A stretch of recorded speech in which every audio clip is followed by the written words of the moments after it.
Create Studios podcast featuring Big Mike in the building. How you doing, sir? I'm good. How you doing, man? I'm doing great, man. Blessed to have you in the building today, man. Most definitely.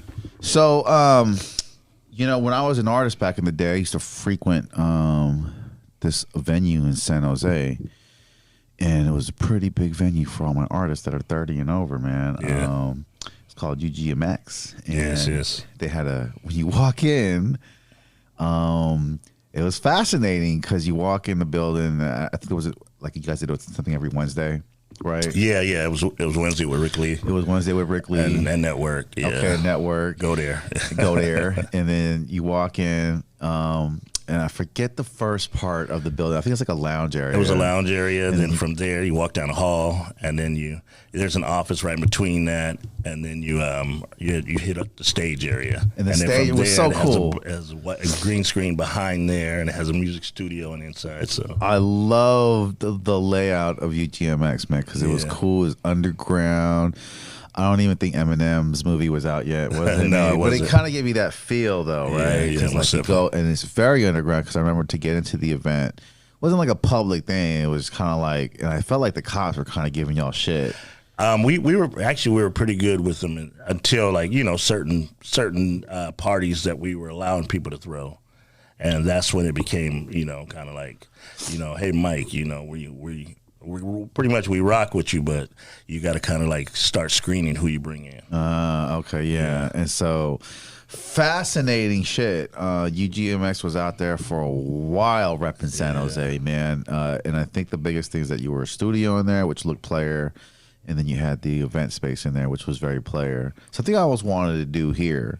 And I see other venues kind of copying the same mode after you guys. And then what happened? Like, so what was going on with that? Like, was it a success in your eyes, and you just wanted to move it after a while, or did it come to an end on its own? Yeah, I think what happens is that once you start something, because I started it as, and it's crazy because I started it as I owned like 5 Nextel stores at that point in time. So we started it as a partner with Nextel until Sprint and Nextel partnered up. And that's when I got out of that and said, you know what, I want to go ahead and create a studio. So I started building a music studio. And from there, I started building a stage. And then the stage came, and then the CD duplicating room became a big part of it. And then from there, we created a green screen. The CD duplication era was huge. It was huge. And I got all that knowledge from working with Koch. And then with Koch, Ghazi, and when we always putting out Jim Jones Ballin'. Oh, wait! So Ghazi was behind Jim Jones Ballin'? He wasn't behind it. We were all part of In Grooves. So this was before Empire, right? It was way before Empire. It was like a lot of us were pushing the In Grooves, and Koch was pretty much coming in on the independent side with independent artists. So Koch was at first Empire. Put it that way. Koch was the first Empire. Yeah, but Koch had the CDs and stuff like that. You know what I mean? Before the streaming and stuff. Yeah, Do you feel Ghazi got some inspiration from Koch? Ghazi into Empire with that. I think Ghazi got inspiration from just seeing how in the Bay Area how independent the Bay was. And giving them a platform. And then when he was in Grooves, he kind of saw the vision. And then when he created Empire, it pretty much kind of was. I think it was like partnered. Empire was partnered under In Grooves for a while, and then it kind of branched out. But with that's how he got that inspiration, I think, and he started seeing the vision, and he wanted to create those platforms, which he did for independent artists to be able to release their music. So I was you were there for that. Yeah, I was there for that. Had a great meeting. He gave me my first distribution. Wow. Through Empire. And to this day, I still think I have distribution through Empire, but just never used it. You know what I mean? I also have distribution through through Universal. Did Ghazi ever talk to you about Empire before he started Empire? He talked to a lot of us about it before he even started it. You know what I mean? He had that vision. The man had a vision, and just like I had a vision with UGMX. So yeah, it all came to fruition. It's all about getting the people around you that share the vision. You know how it is. Just going back to the Empire thing real quick. It's just crazy. I don't want to call it luck, but it is a little crazy luck how this show on Fox came about right? Yeah. And they were using the show Empire, and I guess Empire had got a nice payday from that show, which helped even launch their label and the knowledge of their label even further. Did you see that? I did see that. I definitely saw that, and it's just like crazy. it goes back to like when In Living Color was out. Well, Living Color was out when back in the days when they had the comedy thing on television. Living Color was out, but they had a band called Living Color, so they had to change it to In Living Color. Interesting. Okay, so these are fast because I remember, for those that don't know the whole story, Empire had sued the show Empire on Fox, and it was a great argument because they were basically saying, this show is just a show, we can't sue you, but no, this show's acting like a label. Yeah. They're having artists, they're putting music out under this content of Empire, which now is a label. Exactly. So no, they are infringing on our business and our likeness. And I'm like, yo, that is just a genius, but also very lucky thing because they got, I don't know if he talked to Ghazi, he would see it as luck, but he got a nice payday. No, Ghazi, well, at the end of the day, Ghazi, again, he had a vision, man, and he got people around him to share that vision, and that's what it's all about. So, I mean, you can't take anything from him. The man worked hard to get to where he is today, you know what I mean? And he... Yeah, so and I was there through the struggle and to see it grow, you know. So and I saw just like UGMX when we saw it grow, you know, and I got to a point that we took it to the level that we could, not that we couldn't take it there anymore. It was just we took it to a level that we all started branching out to do other things. And I never had any really partners at UGMX, but I did have people that shared the vision. Was UGMX which became all you? Partners. It was all you? Oh, wow, okay. UGMX started. Yes, that's when I started it as a vision, and people were telling me, "Man, why are you giving up your company?" Because I did fire sprinklers. You know, I took fire science.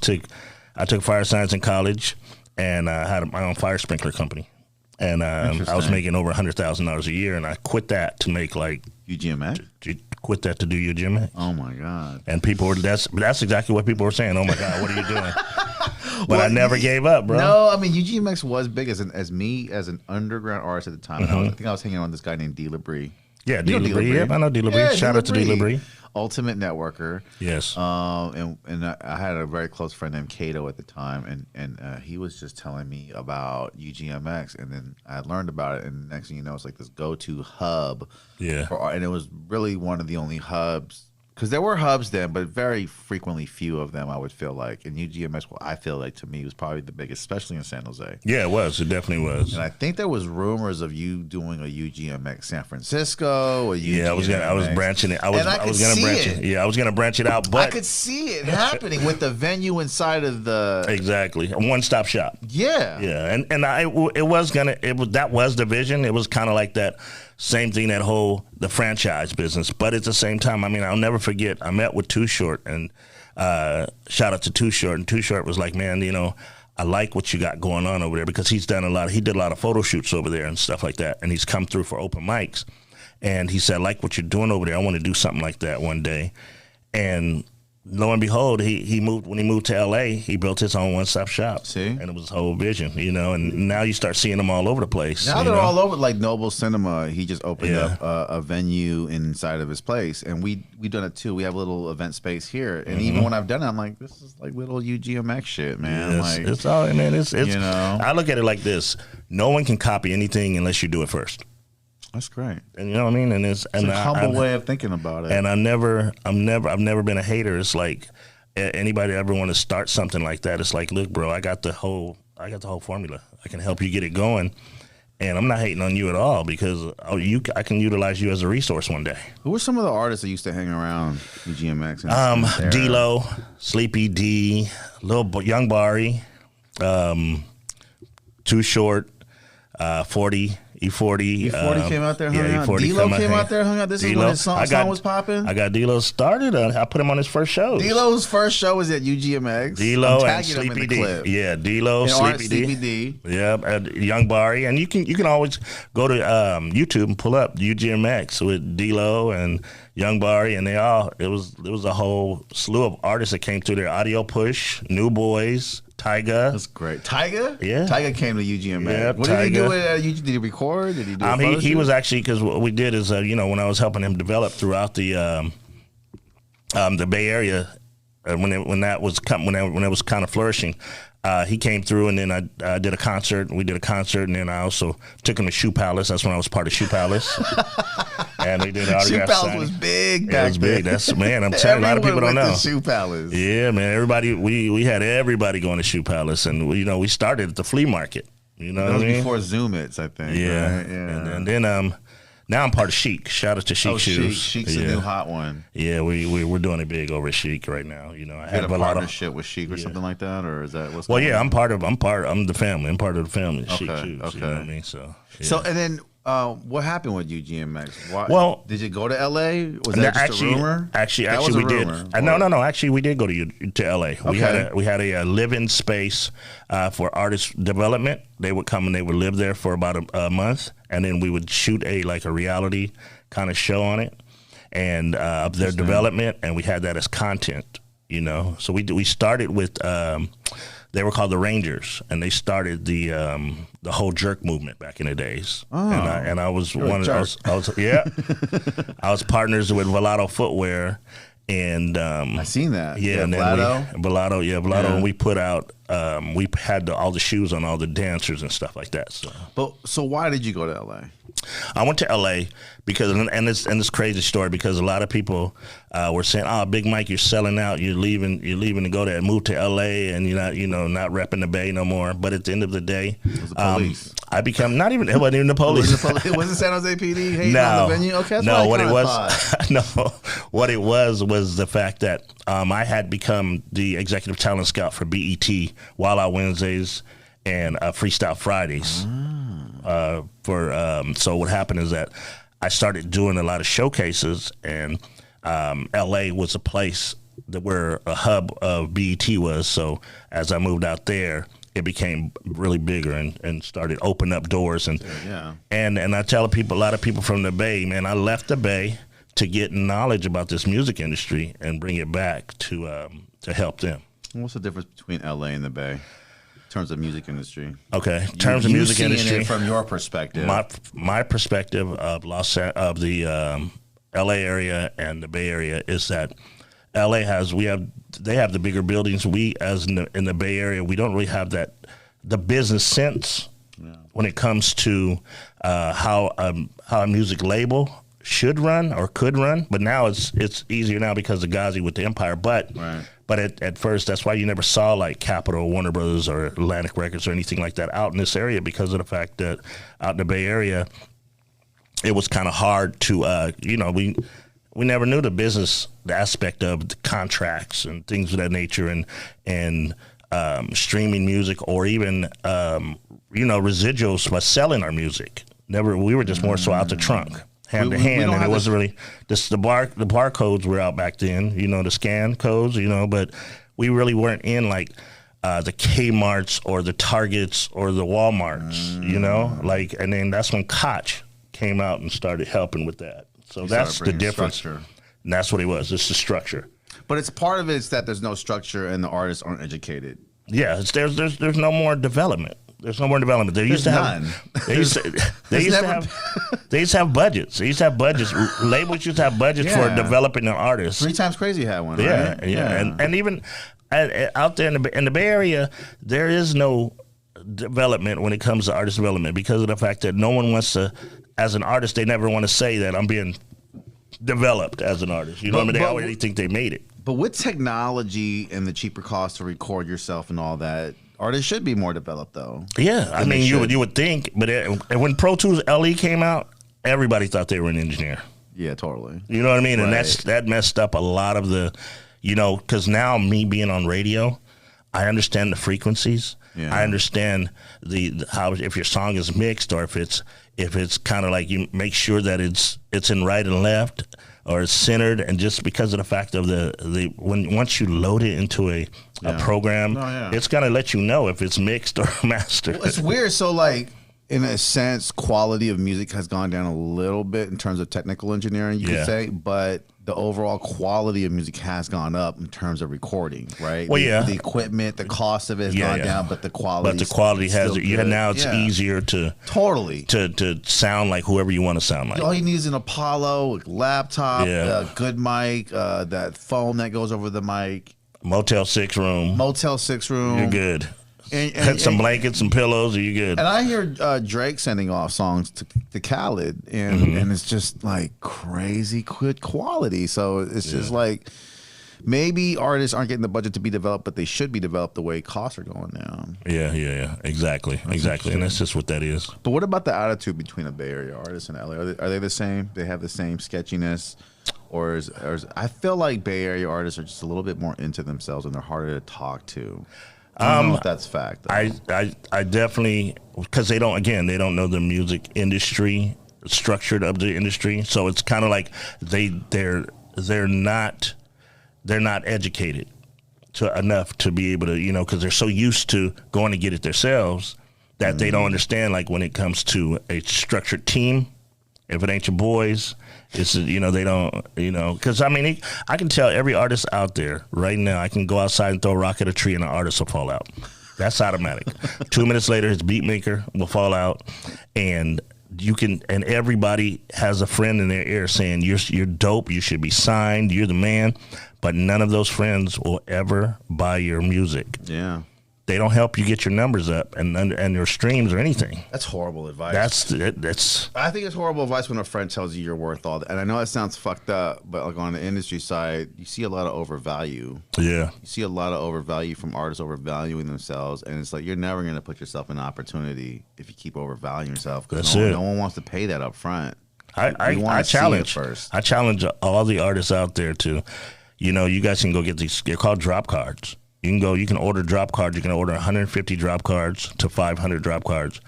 And at 500 drop cards, you'll pay $250. And those, all they have to do is they have to scan that card and your music will go right to their phone. I challenge you guys to go out and just take $100 and take 100 drop cards and go out and hand out, say, hey, I'm going to give you $1 to scan my song. See how many people do it. Wow, it's a good technique. Is that an LA technique? That's a grinding. That's a grind. That hustle. That grind and that hustle technique. Talk about Love and Hip Hop, man. I saw you on the show recently, Love and Hip Hop season 5. They keep playing that show over and over and over again.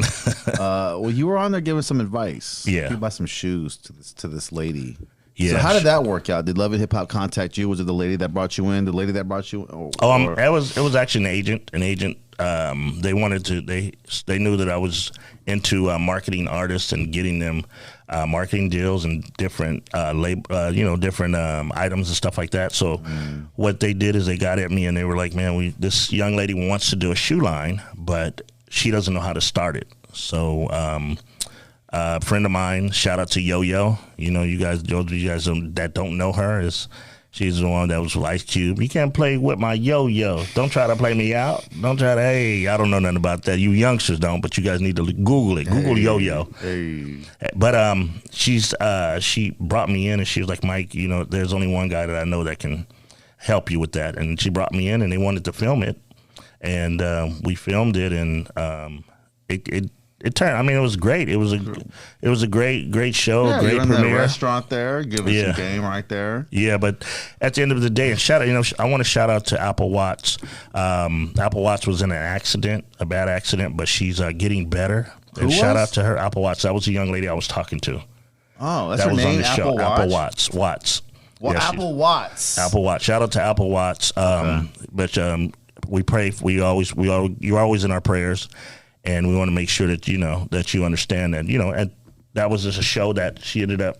We had some differences, and as a brand, I couldn't put it out there like that. You know what I mean? So we ended up not really doing the shoe line, but we're still friends to this day, and she's still a great woman. That's great. That's great. How did that go down? Like, you talk to the producers of the show, or is it like a casting director that kind of tells you the direction you're supposed to go in? It's not completely scripted, right? It's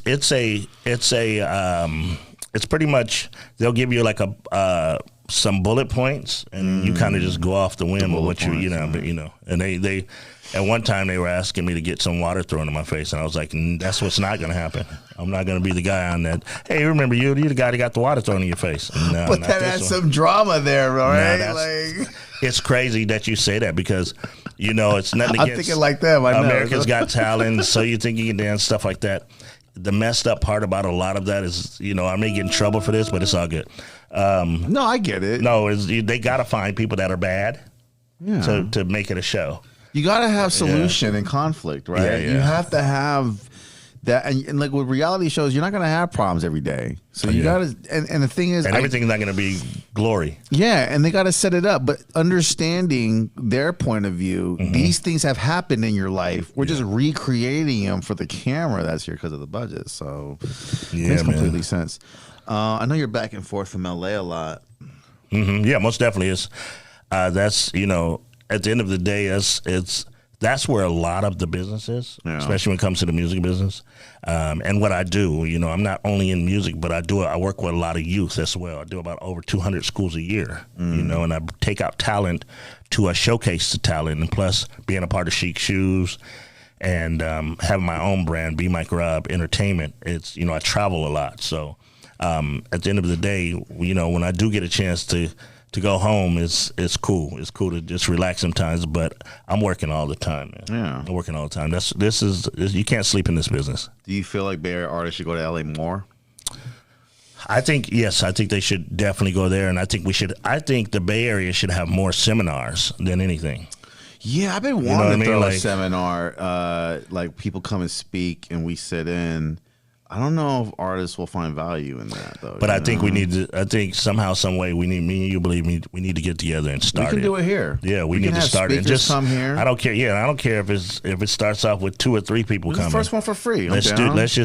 I'm gonna run it out for free. And let's definitely set something up for free, and just so people can just get a chance to be able to, because a lot of people are like, oh, we already know Big Mike and this and that, but you don't know what capabilities I have now and what kind of resources I have now to help you out. Yeah, I think every day that goes by, you learn new people and you learn new things. And so we need updates. Yeah, for sure. So yeah, that doesn't mean anything. Because you already know it. See, because a lot of people don't even know I was part of the first urban clothing line out there, which is Cross Colors. When I helped put it on Cross Colors? Helped put it on D.L. Hughley at BET. Really? Yeah, and then from there, who started Cross Colors? Carl, guy by the name of Carl, started out of his garage and stuff like that. That was so big. From there we got it to Jermaine Dupri to put it on Bow Wow, TLC. It was on a lot of people. Too, right? All black owned. Then from there, FUBU. Dude. FUBU, Fat Farm, Sean John. So I was part of all of those connections, and that when we have the Magic up in Las Vegas. That was John Damon. Yeah, that is so crazy. The guy on Shark Tank is FUBU. He acts so like this. It was 4 of them. It was 4 of them. Yes, it was 4 of them that started it. I love John Damon, but to know John Damon's story is incredible, man. It's incredible. He's a shark. He's a Shark Tank guy. Definitely, but it's a clothing line that's getting ready to come out. It's called Rich Spoiled Brats. Well, that sounds like a great brand. It's San Jose. It's out of the San Jose area. It's Don Digital Jones. This dude is off the chain. I've worked with him since he was 13. Awesome. And now he's he's in his 30s, but he has a line called Rich Spoiled Brats. You guys look out for that because that's going to be the next. That does sound like a hot clothing line, Rich Spoiled Brats. Everybody, and it doesn't mean about just the money because you're rich anywhere. Yeah. You know what I mean? I'm rich with God. So how about that? I'm rich in happiness, man. That's it. I do what I do every day, and I want to do what I do every day. What advice you got for artists out there, Mike? Man, the advice I have for artists is to get around and build a team. Find a circle that you can get in, and don't be afraid to open your mind to when it comes to learning the industry and the craft, because you think you may know everything. That doesn't mean you know everything, because I learn every day. And this music industry is not easy, and it's not an overnight success. If it comes too fast, it's not going to last. And I always tell a lot of people, show me who you hang with, and I'll show you who you are. You know what I mean? So it's those kind of things that you definitely need to build. Teamwork is always going to make the dream work, no matter what, and no matter how you look at it. And my thing is, I've always built a team, and it's, some people that you come at the table with in the beginning, you won't be there with them in the end, and that's okay. That's because people have different values of life, or different, their own journeys, and it doesn't make it that you're not doing what you love to do. Because if you can't wake up happy and do what you love to do, man, why are you doing it? Exactly. Why are you doing it? I mean, I understand it's got to be a reason to do what you love, and I get that, but it's also we get two things every time we wake up. We get to wake up, for one, and we get a choice. Yeah. We get a choice, so that's firm believer in that. And also shout out to, a lot of the studios out here that are working together, create. I appreciate you guys. Thank you, man. Also shout out to Rich City Studios as well. He's a young man that's building platforms for independent artists as well, awesome, out of Richmond area. You Yeah, know what awesome. I mean? This is what this is about, man. Richmond needs more studios. I get a lot of artists coming from Richmond, which I value, but they say there's not a lot of great studios out there. So shout out to the ones that are coming up. That's what's up, man. But I appreciate you, man, for having me, man. Absolutely, we're not done yet, man. What I know, else but you I got going on, just appreciate it, What else you got going on, man? Well, I got I'm doing a lot of youth events. We're doing a tour called On My Way Tour. Shout out to my partners. We just launched a all youth label, and it's called Say Cheese Music Group. Nice. So we just launched that. Is it part of the Say Cheese Instagram? Is that the same No, thing? not the part of Say Cheese Instagram. No. Okay. This is Say Cheese Entertainment. Okay, gotcha. We're doing a lot of the youth concerts, and I don't know if you remember the Scream Tour. No. Okay, Scream Tour back in the days we used to do with mindless behavior and stuff like that. But we're bringing it back. But we brought it back with we do That Girl Lele, Young Dylan, Brooklyn Queen, Fresh and Reckless. I mean, just a lot of the artists that we worked with. You're very tapped in with the great amount of talented artists in LA. I always see them with you. Young, hot, aspiring artists. Acting, dancing, the whole thing, man. What's up with the Venice Beach thing? Is that coming Venice back? Beach is coming. Yeah, actually, I'm doing it in October, man. I want to do it. You can give me some slots. I will. You already know that. Once you're filled out, that's fine. I don't want to, deal with that. No. We're good. But we need to get back on track. Believe me. I anyway. can fill out like good. Come on, man. Slots, I already know. Yeah, I already know. So we're definitely love that showcase. And we have we're gonna do that in October and do a Halloween version of it. And then I also have some stuff coming up in Vegas, and I want to do some stuff out there in the Bay Area. I also want to do. I got so much stuff that's going to be coming up that I want to make sure that you're. I want to see. I want to put artists onto it. Are events easier to throw in LA than the Bay? You think? Events are easy to throw anywhere as long as you got the structure. And when I say the structure, make sure you get your permits, make sure you got your insurance, so that no one can stop you from doing what you love to do. A lot of event promoters out here don't have the permits. Yeah, that's what it is. But when they show up and you do have your credentials, it's nothing they can say. What they will do is respect you. Yeah. Well, you're on point, and your business got to be on point. Yeah, and you don't have to ask. You don't have to charge people to get in. You ask for donations. Right. Wink, wink. He did. Yes, but when you go to an event, and you see that they're asking for a donation. You think smart. Yeah, that's right. Covering your bases, smart. That's right. That's what I think. Because super appreciate you coming through, man. Yes, brother. You come from LA and all that, so I appreciate you. Who's some artists that we should be looking out for that you know about, man? Right now we got. As far as a youth artists, you guys definitely look out for. There's a young man. He goes by the name of Caden the Crown Holder. He's Consequences' son. He's out of New York. He's 11 years old. He's going to be coming up. There's another artist, Shalia Celine. She's originally from the Bay Area, but she lives in LA now. She's an actress as well as an artist. Let me see what other artists. Brooklyn Queen is gonna be the next big. Brooklyn Queen, is that her Instagram? Brooklyn Queen. Brooklyn Queen. Okay. Yeah, she's gonna be a next a big artist. I keep telling a lot of people. Some people don't believe it, but the way she engages with a lot of these youth and stuff like that, you definitely need to check her out because you'll see her on a lot of my shows too. Tapped in, man, just like me, and we're tapped in.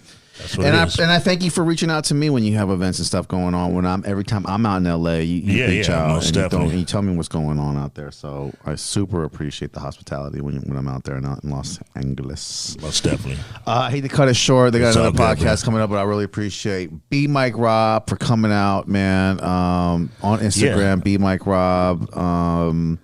Tell them all your socials. Yeah, it's Bmikerob. You guys tap in. It's Bmikerob everywhere. Bmikerob at B as in boy. B as in boy. Bmikerob. ROB, and a lot of, like I said, a lot of the artists you guys should be looking out for is especially like the older artists that I work with too. Like let me see who I got. I got artist by the name of Sharice. Her name is Sharice Renee. You guys, I'm gonna have her do an interview with you as well. Yeah. Moving Maserati, he's out there in the LA area. Sharice is out of the Bay Area. Who else? I gotta see some other artists that I'm working with. That's older artists that can, go out there and pop their shit, as they say. Man, I love older artists, man. Pop your shit, older artists. We are out of here. Create Studios man. podcast featuring Bmikerob in the building, man. I appreciate all of y'all tapped in for the clips on Instagram. Have a good weekend, y'all. That's what it is. Hey, Bmikerob, 3 things: God, family, education. You'll be successful no matter what you do in life. Let's go. You dropping bars.